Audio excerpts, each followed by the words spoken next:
Magnifico Magsayo!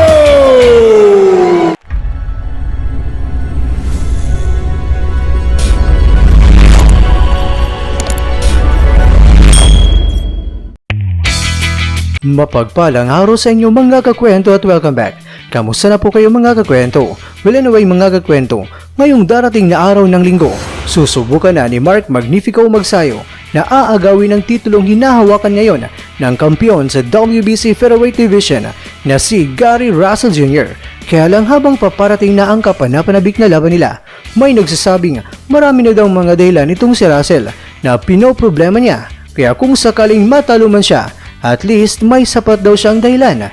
Pero mga kakwento, maniniwala ba kayo dito na nagdadahilan na si Russell o di kaya isa lang itong patibong na kung saan gusto niya na manipulahin ang pag-iisip ni Mark Magsayo at mapapaniwalang hindi nga siya 100% na kondisyon sa paparating na laban niya. Pero pagdating pala sa laban nila ni Magsayo ay aba, 100% pala na Russell ang makakalaban ni Magsayo. Kumbaga mga kakwento, aakalain lang ni Magsayo na isang low pressure lang at umaambun lang ang mga suntok ni Russell. Pero mga kakwento, bagyo pala ang dala niya na handang mananalasa kay Magsayo para mapapanatili pa rin niya ang kanyang pagiging kampiyon. Kaya naman mga kakwento, nagdadahilan nga lang ba o isang patibong na ito ni Russell? Panoorin niyo po mga kakwento hanggang sa dulo ng video bago po kayo mag-react dyan at susubukan nating titimbangin kung nagdadahilan lang ba o patibong na pala.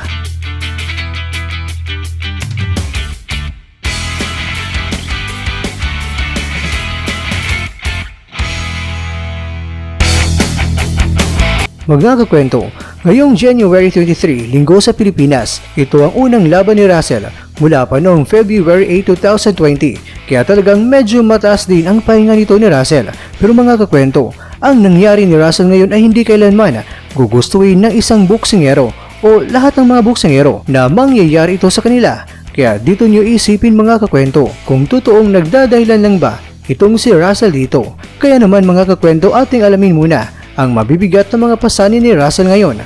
Una, noong December 15, 2020, ang kanyang nakakabatang kapatid na si Gary Bosa Russell ay pumanaw ito sa sakit sa puso. At ngayon ang kanyang ama pa bilang kanyang trainer at mentor na si Gary Russell Sr. ay naputulan pa ito ng paa dahil sa diabetes. Kaya naman kadalasan wala talaga ito sa training camp ni Russell.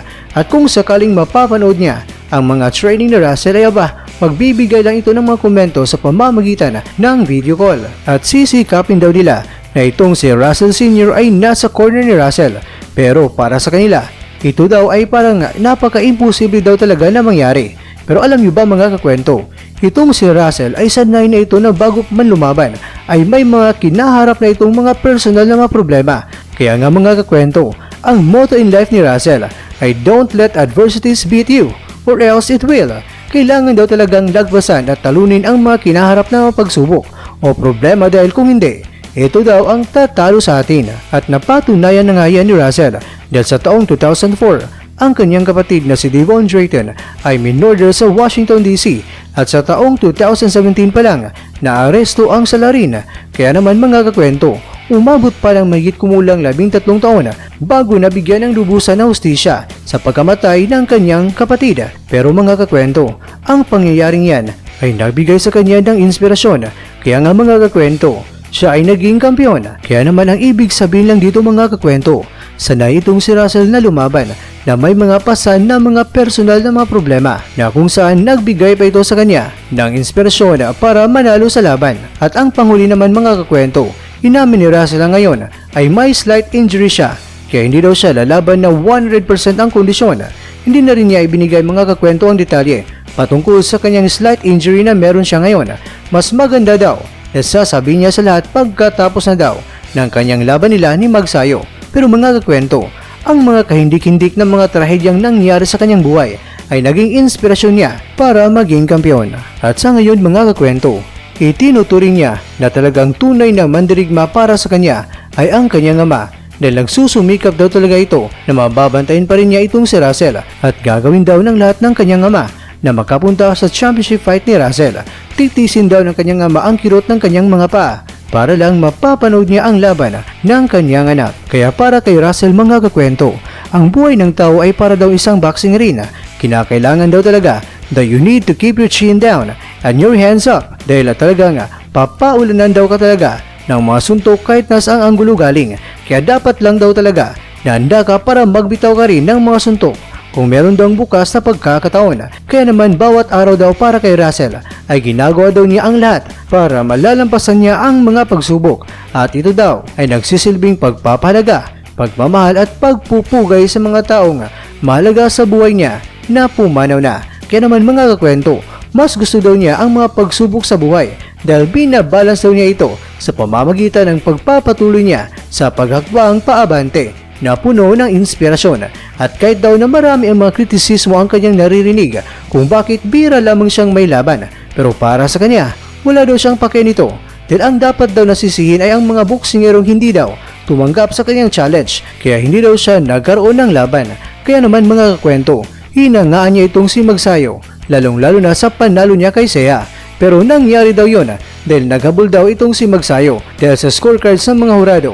Siya ay talagang naiwan daw talaga sa puntos ni Seiya dahil palagi daw itong tinatamaan ng mga suntok mula kay Seiya. Kaya naman ang sabi ni Russell na wala daw siyang dapat alalahanin sa lakas ni Magsayo na sumuntok. At kung scorecards lang daw ang pagbabasihan, kadalasan daw talaga sa mga laban ni Russell ay nangunguna daw talaga siya.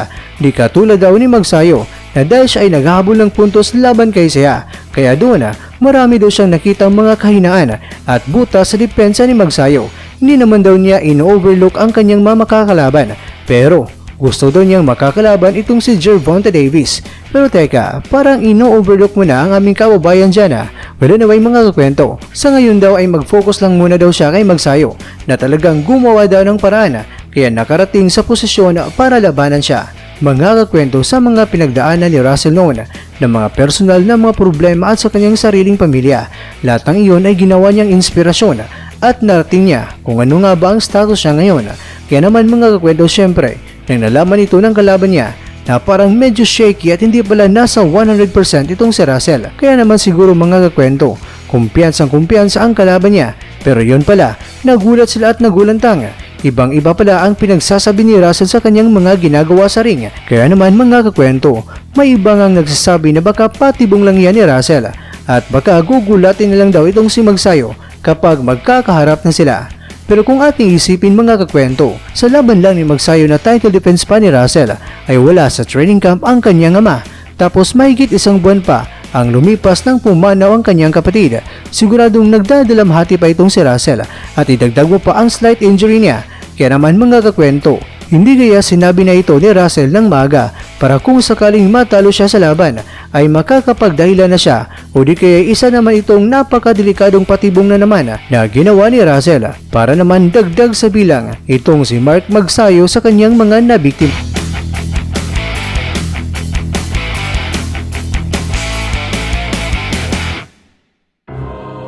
Pero mga kakwento, bagamat madrama man ang mga karanasan ni Russell, pero ito daw ay nagbibigay sa kanya ng inspirasyon para manalo. Pero sana naman ay gagawin talaga ang lahat ni Mark Magnifico Magsayo para manalo. Dahil ang boxing mga kakwento ay hindi po pagandaan ng kwento bago ka umakyat ng ring dahil nagbabase ito kung gaano ka nga ba kagaling sa larangan ng boxing.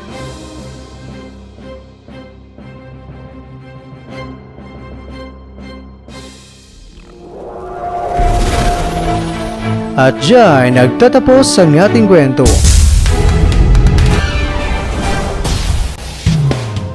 Maraming salamat mga kakwento sa inyong panonood. Pero baka naman ay hindi mo pa nagawa ito ay aba gawin mo na. Please subscribe to Kwentong Iba na Kwento. Alright. Like, share, and subscribe. At bago tayo magtatapos mga kakwento, mega loud shoutout muna tayo dyan kay Kakwentong Dream Boy Channel, kay Kakwentong Ricardo Bernaldo Jr., Kakwentong Rogelio Spania, Kakwentong Sadik, Kakwentong It's Me, at ikaw kakwentong nanonood ngayon, mega loud shoutout sa iyo dyan. Bueno, hanggang dito lang po muna ang ating kwentuhan. Abangan nyo lang po ang ating susunod na video. At dito lang po yan sa isang channel na kung saan maaaring ito'y mga kwentong di pa na kwento sa inyo.